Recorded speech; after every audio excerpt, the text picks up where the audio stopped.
Hello जी, राम राम जी। कैसे हो आप सब? आशा करती हूँ आप सब अच्छे होंगे। तो जी आप सबका स्वागत है एक और नए व्लॉग में। और आज है 7 जून, वार शुक्रवार। सुबह सुबह का टाइम है और कल रात को आई थी हमारे यहाँ आंधी। आंधी तो वैसे देखिए डेली ही आती है,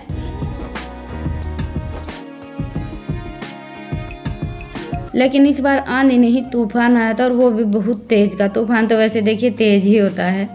तो बस सुबह उठते ही सबसे पहले तो अपना भैंसों का काम निपटा लेते हैं। और ये जो खोर है ना, इनमें भी इतना ज़्यादा रेत भरा हुआ था, तो जो पहले की तूड़ी थी, रेत था, वो सब निकाला है, साफ किया है। उसके बाद फिर नई तूड़ी डाली है। और काम का तो आप सबको पता ही है कि तूफान या आंधी आने के बाद कितना बढ़ जाता है। सुबह उठकर घर की हालत देखी तो समझ में नहीं आ रहा था कि कहाँ से काम शुरू करूँ। और पिछले कई दिनों से बस यही रूटीन चल रही है।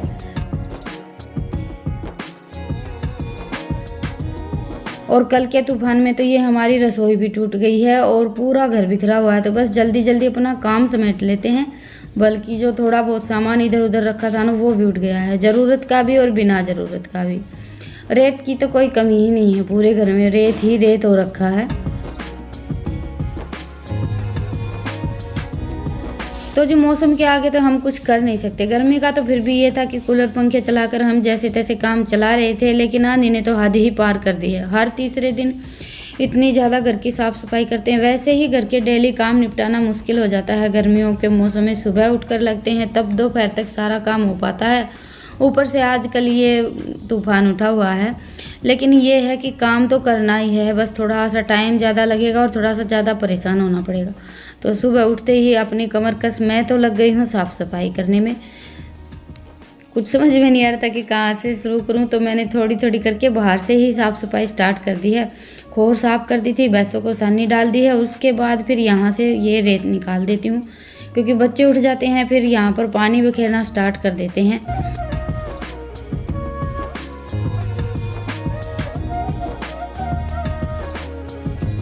और बैठक के जंगले पर लगा हुआ था जो पर्दा, वो भी उड़ गया था कल के तूफान में। सुबह उठाकर लेकर आए हैं और ये तस्वीर वगैरह भी गिर गई। थोड़ा बहुत सामान यहाँ पर रख दिया था, क्योंकि गेट बंद कर देते हैं और जंगला भी बंद है, तो इतना ज़्यादा रेत यहाँ पर नहीं आता था। लेकिन पर्दा उड़ने के बाद यहाँ की हालत भी कुछ ऐसी ही हो रखी है। और कच्चे फर्श में ना तो रेत निकलता है और ना ही झाड़ू निकलती है। फर्श रहता है तो ये है कि हम झटपट झाड़ू निकाल लेते हैं, धो लेते हैं। लेकिन अभी हमारी हालत तो कुछ ऐसी हो रखी है कि ना तो हम इधर के हैं ना उधर के हैं।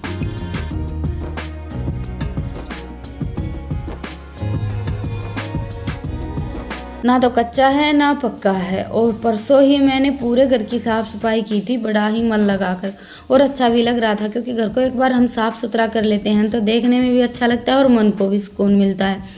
और फिर से घर ऐसे ही भर जाता है। तो गुस्सा तो बहुत ज़्यादा आता है, पर यह है कि हम किसी को कुछ बोल नहीं सकते हैं इस मामले में। तो जी बस अभी सुबह उठ गए हैं और एक बार आप सबको घर की हालत दिखा देती और अभी कर लेते हैं जल्दी जल्दी साफ़ सफाई। मैंने इतना ज़्यादा व्लॉग भी नहीं बनाया था, बस सुबह उठकर एक बार थोड़ी सी वीडियो बनाई थी। उसके बाद फिर जल्दी जल्दी साफ़ सफाई में लग गई थी, क्योंकि साथ साथ वीडियो बनाना थोड़ा सा मुश्किल हो जाता है और टाइम भी बहुत ज़्यादा लग जाता है। और इस रसोई के साथ साथ मेरा चूल्हा भी फूट गया है। चूल्हे पर भी मुझे मिट्टी लगानी पड़ेगी, बल्कि इसकी बेमड़ी वगैरह भी थोड़ी सी ज़्यादा ही फूट गई हैं। तो ईशांत और इन्होंने मिलकर सुबह सुबह जैसे ये टैंड वगैरह जो टूट गई थी यहाँ से उठा दी थी। और आज तो सच बताऊँ तो बच्चे भी सुबह उठते ही मेरे साथ काम में लग गए थे घर की हालत को देखकर।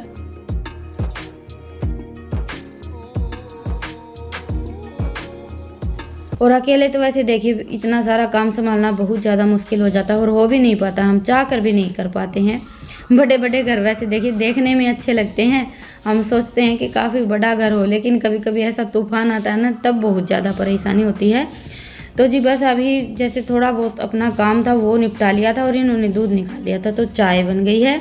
और आज तो सुबह उठते ही भूख लगाई थी, टेंशन की मारी या फिर घर की हालत देखकर पता नहीं, पर जो मैंने कल पेड़े बनाए थे वो दो दो पेड़े चाय के साथ खा लिए और फिर लग गए सब अपने काम पर। और ये देखिए मेरी जो पक्की रसोई है उसको तो ईशांत ने ही चमका दिया था। तब तक मैंने जो अपनी कच्ची रसोई है उस पर झाड़ू लगा दी थी और रितिका अंदर लगी हुई है। तो ऐसे करके आज तो हम तीनों ने ही झाड़ू उठा रखी है। जो थोड़ा बहुत सामान इधर उधर करना था वो इन्होंने देख लिया था।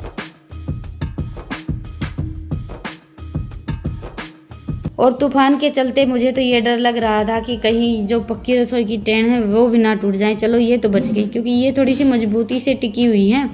और बाकी ये जो रसोई टूट गई है ये हमने खुद से बनाकर तैयार की थी, और कई दिन से सोच रहे थे हम इस रसोई को बंद करवा कर एक छोटी सी रसोई और तैयार करवाने की।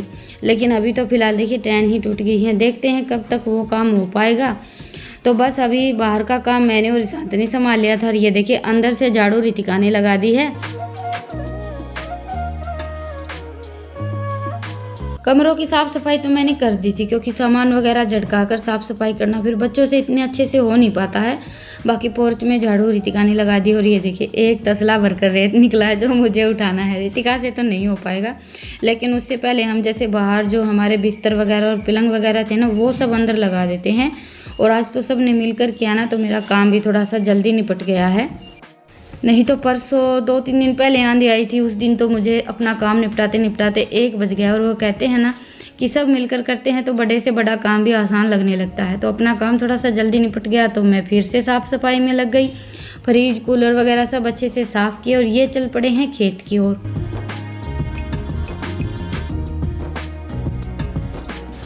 खेत संभालना भी ज़रूरी है। वैसे कल की आंधी के बाद तो हमारे यहाँ गांव की लाइट ही गुल हो रखी है, खेत में तो लाइट आएगी नहीं, क्योंकि खेत का तो कुछ ऐसा है कि थोड़ी सी भी तेज़ हवा चलती है तो लाइट गुल हो जाती है, और कई कई दिनों तक नहीं आती है। गांव में तो ये है कि गांव के हिसाब से लाइट रहती है, तो यहाँ पर तो ज़्यादा से ज़्यादा 1 दिन के लिए लाइट जाती है। लेकिन खेत का ऐसा है कि 4 दिन 5 दिन के लिए लाइट चली ही जाती है, जब भी आंधी आती है हमेशा ऐसा ही होता है। लाइट की बहुत ज़्यादा परेशानी है। बाकी तो देखिए खेत में रहना सहना सब कुछ बड़ा अच्छा होता है, लेकिन बिजली के लिए गर्मियों में और बारिश के मौसम में बहुत ज़्यादा परेशान होना पड़ता है। तो आज ये गद्दे वगैरह मैंने बाहर निकाल कर अच्छे से झटका कर साफ़ कर दिए थे, और फिर से इन पर चादर वही लगा दी है। आज मैंने चादर नहीं बदली है, 2-3 दिन पहले तो बिछाई ही थी। बस ये है रेत भर जाता है तो झटका कर फिर से बिछा देते हैं।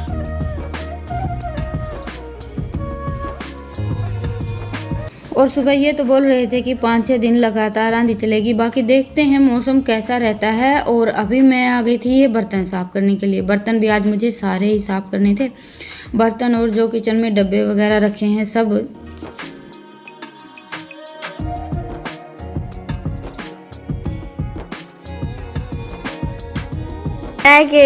तो जी अभी बज गए हैं 9:30, काम सारा निपट गया है, और अभी मैं जा रही हूँ नहाने के लिए।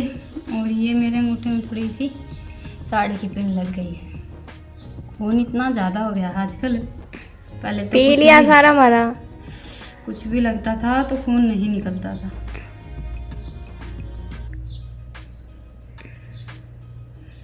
और गर्मी तो बड़ी जोर की हो रखी है भाई, बार बार बोलने से गर्मी कम होगी नहीं, पर क्या करें, गर्मी ने परेशान ही इतना कर दिया इस बार। ले देगा डिटोल, लिया थोड़ा सा डिटोल गिर ली इस पे।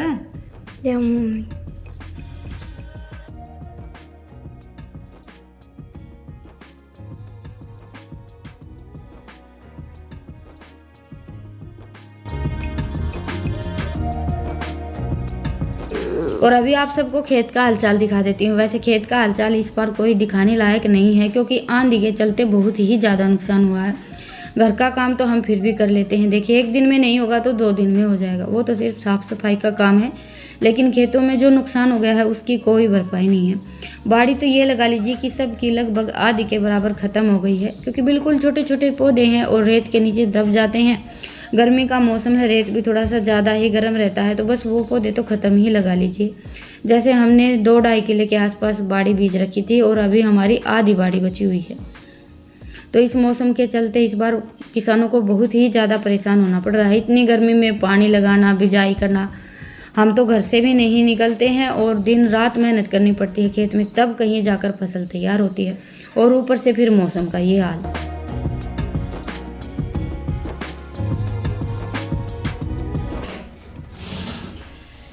तो जी अभी मैं बनाने जा रही हूँ ढोकला। बेसन मैंने सुबह ही घोल कर रख दिया था। आज बच्चों ने इतना ज़्यादा काम करवाया है, तो दोनों की फरमाइश पर आज फिर से बनने जा रहा है। 4-5 दिन पहले तो वैसे मैंने बनाया ही था, और इनके लिए थोड़ी सी रोटियां बनानी है, लेकिन अभी आने में थोड़ा सा ही टाइम है। फ़ोन करके पूछ लेते हैं ना। और ईशान सुबह बेसन इनो दोनों चीज़ें ला कर गया था दुकान से। तो अभी रोटियों के साथ में ये ढोकला भी बनने के लिए रख देते हैं। तो ये देखिए बेसन मैंने घोल कर रख दिया था, बस 15-20 मिनट के लिए ही रखा है। और इसमें अपनी वही चीज़ें डाली हैं, 1.5 कटोरी बेसन और 1 चम्मच चीनी, आधा चम्मच नमक, बिल्कुल थोड़ी सी हींग। बस मैं तो ये चीज़ें ही डालती हूँ और 1 नींबू का रस। और इससे भी हमारा ढोकला काफ़ी अच्छा बनकर तैयार होता है। बस अभी काम आता है इसको फेंटने का, क्योंकि थोड़ा सा मुश्किल रहता है। तो अब इसको अच्छे से फेंट लेते हैं। आधा काम तो हमारा फेंटने से ही हो जाता है। तो बस अभी बेसन को 15-20 मिनट रखने के बाद फिर मैंने इसको अच्छे से फेंट लिया और फिर डाल दी है 1 इनो। आज बच्चे सुबह उठकर लगे थे मेरे साथ साफ़ सफाई करवाने में, और फिर मैंने इनसे पूछा था कि क्या खाना है, तो दोनों बहन भाई का ढोकला खाने की फरमाइश हुई थी। वैसे नाश्ते में तो देखिए आज कुछ बन नहीं पाया, बस बच्चों ने दूध के साथ पेड़े ले लिए थे और हमने चाय के साथ, और फिर लग गए थे साफ़ सफाई में।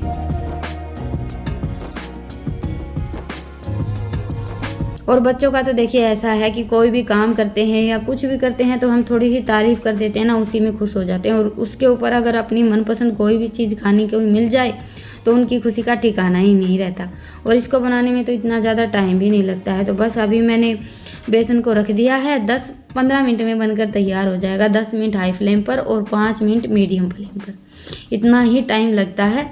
और अभी मैं बना देती हूँ इनके लिए रोटियाँ। खाना बनते बनते वैसे ये खेत से आ ही गए थे और मुझे इसीलिए जल्दी थी कि इनके आने से पहले मैं रोटियां बनाकर रख लेती हूँ, क्योंकि देखिए ना तो रात को इतने अच्छे से सो पाए थे और सुबह उठते ही फिर काम में लगे थे। तो सबको बड़ी जोर की भूख लगी हुई थी।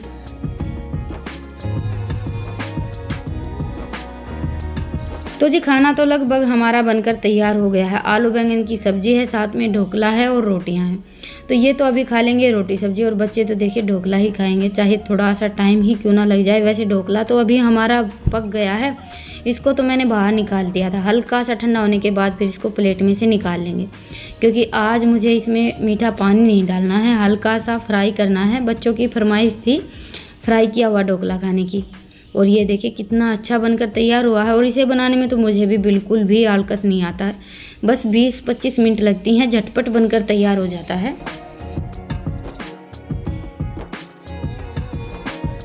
और एक सबसे अच्छी बात यह है कि सारी चीज़ें घर पर मिल जाती हैं। तो तड़का लगाने के लिए मैंने बिल्कुल थोड़ा सा तेल गरम किया और उसमें मैंने डाली है हींग और राई। हल्की सी चटकने के बाद फिर डाल दिया है करी पत्ता और हरी मिर्च। और फ़ोन थोड़ा सा आगे पीछे हो रहा है, क्योंकि करी पत्ता हम जैसे ही कढ़ाई में डालते हैं ना बहुत ज़्यादा चटकता है, तो फ़ोन का मैंने थोड़ा सा पीछे कर दिया था। हल्की सी जैसे हरी मिर्च और करी पत्ता चटकने के बाद फिर इसमें मैंने थोड़ी सी लाल मिर्च, नमक और चीनी डाल दी है। बच्चों के हिसाब से बनाया है तो उनको हल्का सा मीठा भी चाहिए था। बस ये 2-3 मसाले डालने के बाद फिर ये हमारे जो ढोकले के पीस हैं वो डाल दिए और इनको हल्का सा फ्राई कर लेते हैं। ज़्यादा से ज़्यादा 5 मिनट ही लगते हैं फ्राई करने में। तो जी ये हो गया है हमारा फ्राई किया हुआ ढोकला तैयार। इसको आप हरी चटनी के साथ खाइए या फिर ऐसे खाइए।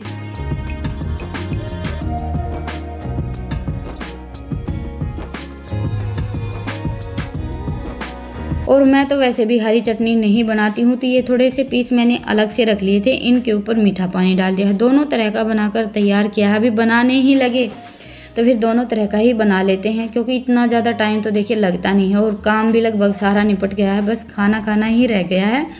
और सुबह उठकर लगे थे मेहनत करने में, तो खाना तो देखिए थोड़ा सा अच्छा होना ही चाहिए। तो आज का हमारा दोपहर का खाना तो बनकर तैयार हो गया है। आलू बैंगन की सिंपल सी सब्जी है, रोटी है और साथ में 2 तरह का ढोकला है। तो जी चलिए अभी खाना वाना खा लेते हैं और आप सबसे मिलते हैं थोड़ी सी देर में।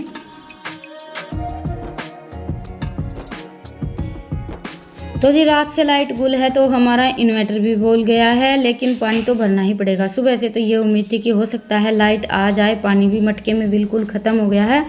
तो अभी मैं और ईशांत लग गए हैं पानी भरने में। ये बिल्कुल छोटी मोटर है, तो इन्वर्टर में हल्की फुल्की लाइट भी रहती है ना, तब भी चल जाती है। तो बस 2-3 तो हम फ्रिज की बोतलें भर लेते हैं और बाकी थोड़ा सा पानी मटके में भर लेते हैं।